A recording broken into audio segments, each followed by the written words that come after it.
साथियों, आप सभी को शुभ संध्या। नेट जेर ऑफ माइंड के इस यूट्यूब चैनल पे आप सभी का स्वागत है।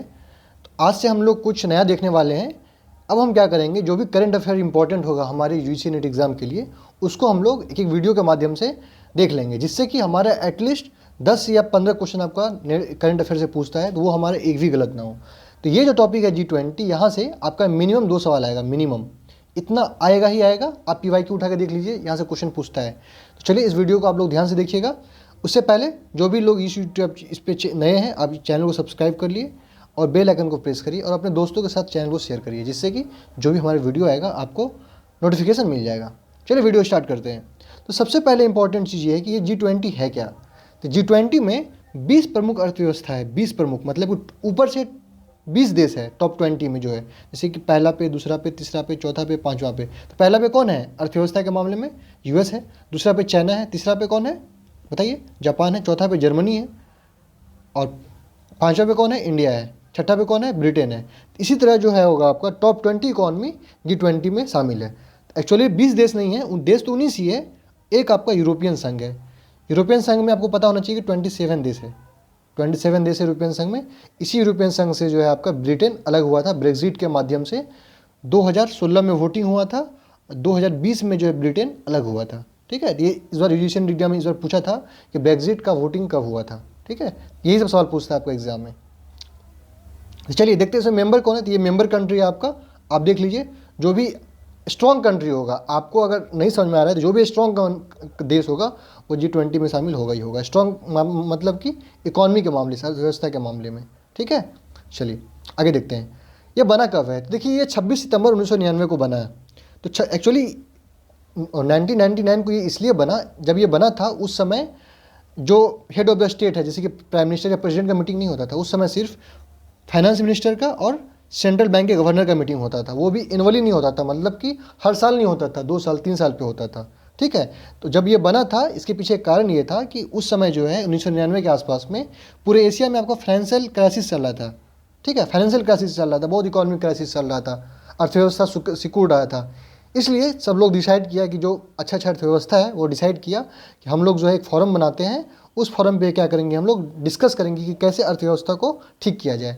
तो हर 1-2 साल पे फाइनेंस मिनिस्टर और सेंट्रल बैंक के गवर्नर जो आके डिस्कस करते थे। ठीक है, फिर क्या हुआ कि 2008 में, आपको पता है कि 2008 का इकोनॉमिक क्राइसिस पूरे दुनिया में आया था।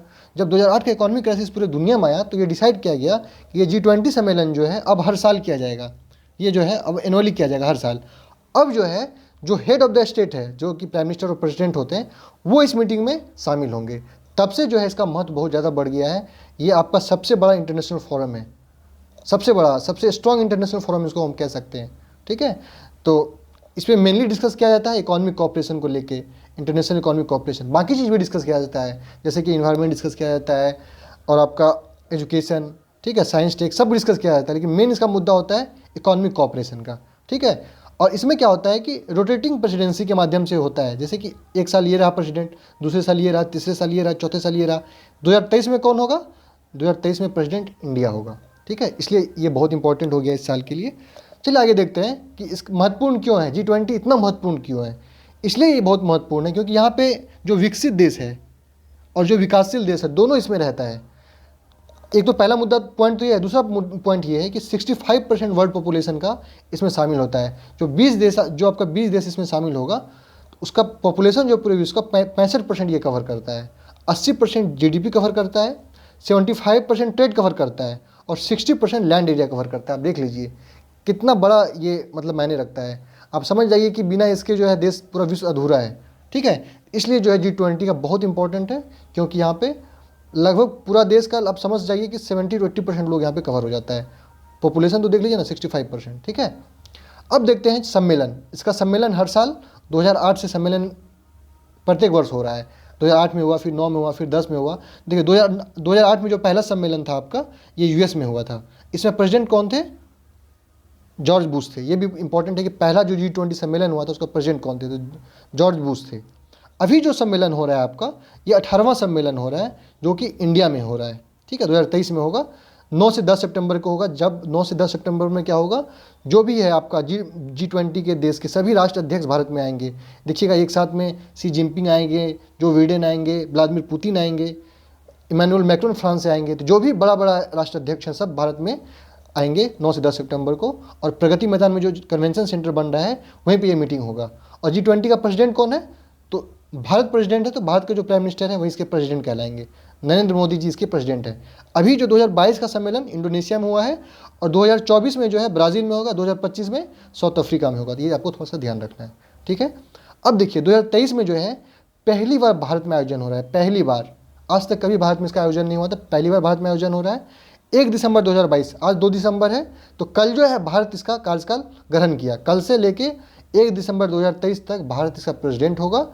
भारत अगर इसका प्रेसिडेंट होगा तो नरेंद्र मोदी जी इसका प्रेसिडेंट है, यदि आपको ध्यान में रखना है। और इसका थीम क्या है? किसी भी एग्जाम में पूछेगा इसका थीम क्या है, तो हिंदी में बोलेंगे वसुधैव कुटुंबकम, और इंग्लिश में बोलेंगे वसुधैव कुटुंबकम का ही मतलब होता है one earth one family one future, ठीक है। इसका कंप्रिहेंसिव मीनिंग यही है। तो इसका थीम क्या है? वसुधैव कुटुंबकम, one earth one family one future, ठीक है।